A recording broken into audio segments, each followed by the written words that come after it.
Mga kalakbay, maayong hapon ka natong tanan. Naay mga claim karon sa Seventh-day Adventist nga kuno si San Pedro wala nakaadto sa Roma. Ato ning bukingon na kining ilang mga wali nga wa gid kaadto San Pedro sa Roma. Bukingon nato ni sa ilang kaugalingong libro. Natay Alpha and Omega Volume 8 ug kining Alpha and Omega Volume 6. Alright. Diritas ilahang libro mamuking tani kung sa ilang gipangingon kay basahan og history book nga nakaadto si San Pedro sa Roma, dili mo tuo. Daghan ti kog mga ebidensya dire nga si San Pedro nakaadto gyud Roma, pero dili nato na ipamugos nila kay di man manuo lagi. So diritas ilang libro atong basahon. Unahon atong basa niya ang volume 8, gisulat jud ni mismo sa ilahang founder nga si Anhing White. Ellen Goldwhite. Klaro ha? Atong basahon. Ang factual index. Pag moingon tag factual, kamatuura na. Factual gani no? So, atong basahon ang Peter Simon. A disciple and apostle of Christ. Originally, a fisherman. With James and John, he belonged to the innermost circle of disciples.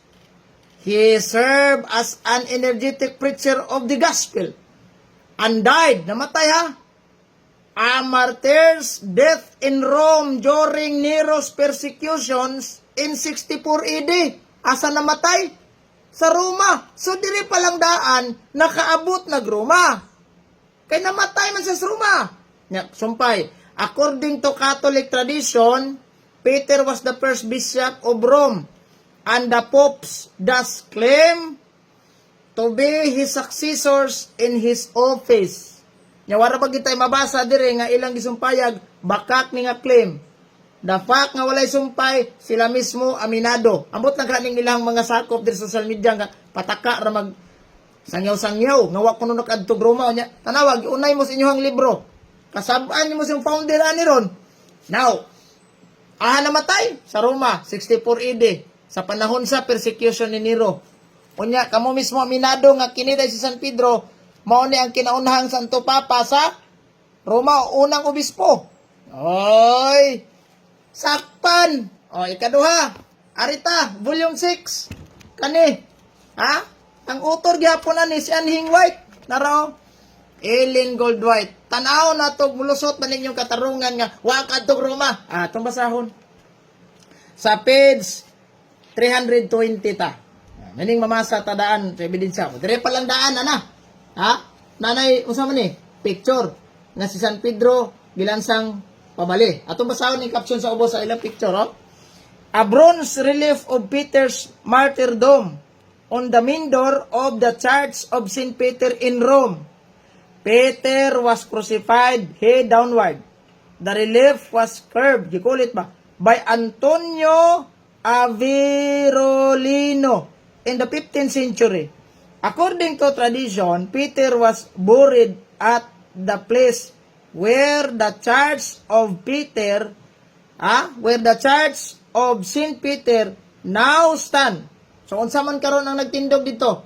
Katoliko. Dili inyohang simbahan nya ginadayo na og mga turista.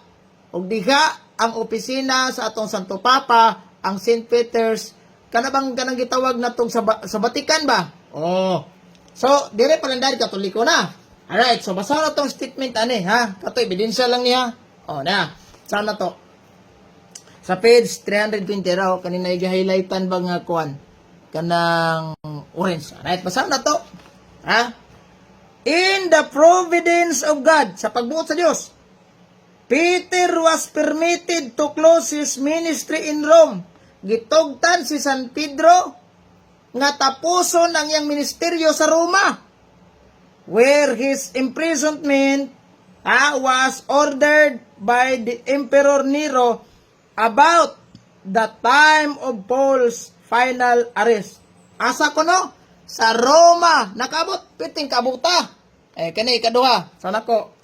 Peter as a Jew and a foreigner, lang yaw was condemned to be scourged and crucified. Asa? Kisa nagbuot? Ang Dios. Nga? Sa may gingon sa Dios. Peter was permitted to close his ministry in Rome. Ha? In the providence of God, Peter was permitted to close his ministry in Rome. Mao na pagbuot sa Dios. Unya kamo gasupak-supak mo. Musa ka ng inyong sigig pamaka ka na social media. Ang dangin na. Di lang kumubasag Biblia. Kay moro man gyapon di man mo manoo.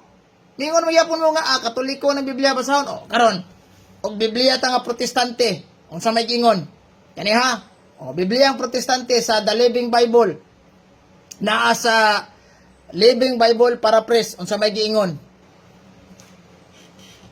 Kining Biblia sa Protestante man dyan niyo. Dili ni Katoliko ha. Para makabalo gining mga laing sikta nga wala ta namutbot. Ha? Kay lahang doktrina, minado na sila nga nakaabot yung Roma. O diri na punta sa sulat ni San Pedro. Sa Biblia ang Protestante ha. Maini magklaruhay tadaan kay basig moingon ni mga laing sikta ba nga gama ram na ninyo mga Katoliko. Magama na ninyo. So, dirita sa kanang gitawag na to mismong Biblia. Sa unang Pedro, Kapitulo 5, versikulo 13. Kung sa gingon diriyo. The church here in Rome. Ang simbahan diri sa Roma. So, pag ingog here diri, nasa Roma kasulatan eh. Sakpan gyapon mo ng undang na mong pamakakoy. Wag mo, baga kay mong mga naong si mong pamaka ka ng social media. Kubida.